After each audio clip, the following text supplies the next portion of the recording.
नमस्कार दोस्तों। आज हम जिसकी कहानी सुनने वाले हैं वो है हाजी मस्तान, एक अनोखा डॉन। ज़्यादातर जब हम अंडरवर्ल्ड डॉन के बारे में सोचते हैं या अंडरवर्ल्ड डॉन का नाम आता है तो दिमाग में आता है खून खराबा, शूट आउट, गोली, चाकू, पिस्टल, एक्सेट्रा एक्सेट्रा। और ये सारे मंजर हमारे माइंड में दौड़ने लगते हैं। ऐसी ही चीज़ें सामने आती हैं कि डॉन मतलब क्रिमिनल वर्ल्ड। लेकिन हिंदुस्तान में एक ऐसा इकलौता एक डॉन है जिसकी कहानी आज आपको मैं सुनाने वाला हूँ, जिसने ना कभी कोई गोली चलाई, ना ही कभी कोई चाकू चलाया और ना ही किसी को डंडे से ही मारा। मतलब कभी भी किसी को अपने हाथों से फिजिकली नुकसान नहीं पहुंचाया। 20 साल तक मुंबई पर राज करने वाला यह डॉन इतना ताकतवर था कि जब उसे गिरफ्तार किया गया तब देश की प्रधानमंत्री इंदिरा गांधी जी थी। कहा जाता है उसने बकायदा दिल्ली में इंदिरा गांधी के ऑफिस तक मैसेज भिजवाया कि आप जितना पैसा बोलेंगे, जितना पैसा कहेंगे उतना पैसा भिजवा देंगे, बस मुझे जेल से बाहर निकलवा दो।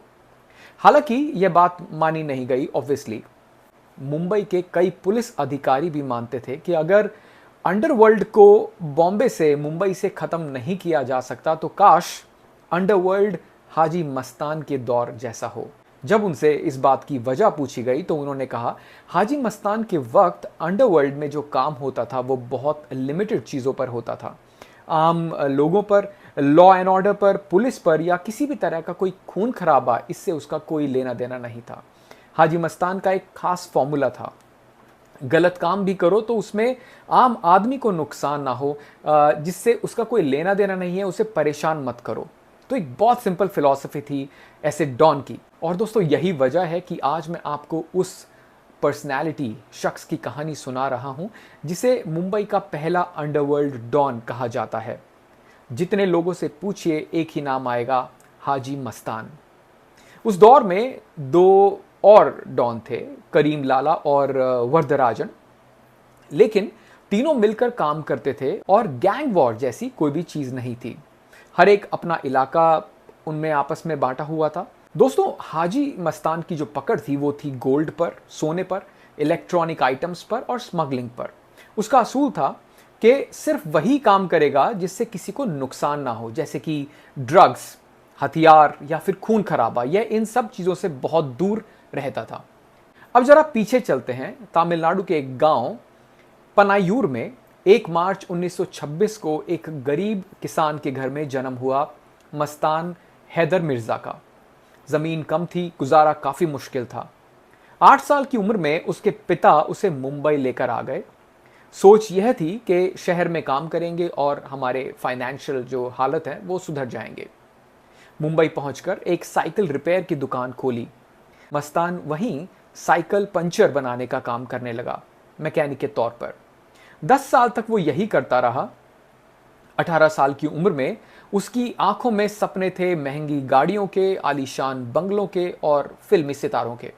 इसी दौरान कुछ दोस्त बने, जिनमें से एक ने सुझाव दिया, मस्तान बंदरगाह चल, वहां कुली बन जा, पैसे भी ज्यादा मिलेंगे। मस्तान मान गया। बंदरगाह पर कुली बनकर काम शुरू किया। वहीं उसकी मुलाकात एक अरब दोस्त आसिफ मोहम्मद अल खलीफा से हुई। वो उससे कहता है कुछ पैसा कमाना है, और यहीं से शुरू होती है उसकी स्मगलिंग की दुनिया। गोल्ड बिस्किट्स, घड़ियां, रेडियो, इलेक्ट्रॉनिक सामान, वह यह सब अपने कपड़ों में छुपाकर बाहर निकालता था। कमाई बढ़ी और नेटवर्क भी बना। इसी बीच एक दिन वह पकड़ा गया। पर कहानी में ट्विस्ट, कस्टम वाले उसके दोस्त को तो पकड़ लेते हैं, लेकिन बड़ी खेप जो थी वो पहले ही मस्तान को दे दी गई थी। मस्तान पहली बार इस बात को समझ जाता है कि इस खेल में कितना बड़ा बन सकता है। दोस्तों धीरे धीरे वह खुद का नेटवर्क खड़ा करता है। स्मगलिंग से नाम होने लग जाता है। पहली मर्सिडीज खरीदी, फिर दुनिया में उठना बैठना शुरू हो गया। फिल्मी दुनिया में उठना बैठना शुरू हो गया। धर्मेंद्र, संजीव कुमार, दिलीप कुमार और अमिताभ बच्चन जैसे सितारों से उनकी दोस्ती हो गई। उसे मधुबाला से प्यार हुआ, पर वो इश्क जो था वो एक तरफा इश्क था। बाद में हाजी मस्तान ने उसकी हमशक्ल सोनिया से शादी कर ली, जो फिल्मों में छोटे मोटे रोल्स करती थी और एक जूनियर एक्ट्रेस थी। हाजी मस्तान का नाम और रुतबा इस कदर बढ़ा कि उसने कभी पुलिस को खरीदा ही नहीं, बल्कि अपने तरीकों से उनका ट्रांसफर इधर उधर करवा दिया करता था और उसकी पहुंच अब नेताओं के साथ और फिल्म वालों तक भी थी। 1974 में एक मंत्री की वजह से पहली बार हाजी मस्तान की गिरफ्तारी हुई, लेकिन जेल नहीं, कोल्हापुर के एक गेस्ट हाउस में उसे रखा गया, जहां उसे सारी सुविधाएं भी दी गई। 1975 में जब देश में इमरजेंसी लगी तो इंदिरा गांधी ने उसे भी गिरफ्तार करने का आदेश दिया। मस्तान गिरफ्तार हुआ। जेल में उसकी मुलाकात हुई जयप्रकाश नारायण जेपी से। जेपी ने उसे कसम दिलाई कि वो देश के खिलाफ कोई काम नहीं करेगा। हाजी मस्तान 18 महीने जेल में रहकर बाहर निकला। अब वो बदल चुका था, एक बदला हुआ इंसान था। 1980 में वह राजनीति में आया।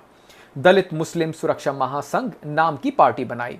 हालांकि पार्टी बहुत नहीं चली, लेकिन फिल्म इंडस्ट्री और पॉलिटिक्स में उसका कद और भी बढ़ गया। उसी दौर में दीवार फिल्म बनी। हाजी मस्तान की कहानी पर आधारित सलीम जावेद ने लिखी हुई एक जो मूवी थी, जिसमें अमिताभ बच्चन ने एक डॉन का किरदार निभाया। कहा जाता है कि यह मूवी हाजी मस्तान के ऊपर बनाई गई थी। 1994 में हाजी मस्तान का निधन हुआ। उनको दिल का दौरा पड़ने से उनकी डेथ हो गई। उसके बाद धीरे धीरे करीम लाला, वर्धराजन जैसे डॉन भी चले गए। दाऊद इब्राहिम, छोटा राजन, अरुण गवली जैसे लोगों ने एक नया चेहरा दे दिया अंडरवर्ल्ड को, जहां खून खराबा, बॉम्ब ब्लास्ट, गैंग वॉर ये एक बहुत ही कॉमन और आम बात हो गई थी मुंबई में। पर हाजी मस्तान की पहचान कुछ और थी। एक ऐसा डॉन जिसने ना कभी किसी को मारा, ना खून खराबा किया और ना ही हथियार और ड्रग्स के धंधे में पड़ा। तो बहुत ही असूल वाला डॉन अगर आप जिसको कहेंगे तो वो हाजी मस्तान था। मुंबई पुलिस भी मानती थी कि उसके घर के बाहर रोज सुबह लंबी लाइन लगती थी। लोग मदद मांगने आते थे, कहते थे वो गरीबों का दरबार लगाता था। दोस्तों, आज भी हाजी मस्तान के परिवार के लोग मुंबई में रहते हैं। एक गोद लिया बेटा है जिसका नाम है सुंदर कलाम, जो आज भी उसकी विरासत को संभाले हुए है। यही कहानी थी मुंबई के पहले अंडरवर्ल्ड डॉन हाजी मस्तान की। दोस्तों, आज की स्टोरी में बस इतना ही। आज हमने हाजी मस्तान को जाना, उनकी पर्सनालिटी को और उनकी हिस्ट्री को जाना। अगली वीडियो में एक बहुत ही फेमस पर्सनालिटी के बारे में बात करूंगा, तो आप चैनल को सब्सक्राइब कर लीजिए और अगर आपको ये वीडियो अच्छा लगा है तो इसको लाइक कर दीजिए। अगर आपका कोई सजेशन है जिस पे किसी फेमस पर्सनालिटी के ऊपर आप वीडियो देखना चाहते हैं तो वो प्लीज़ कमेंट करके बताइए। अगली वीडियो मैं ओशो के ऊपर बनाऊंगा, उनकी लाइफ और उनकी डेथ कैसे हुई इसके बारे में आपको अवगत कराऊंगा। Thank you so much.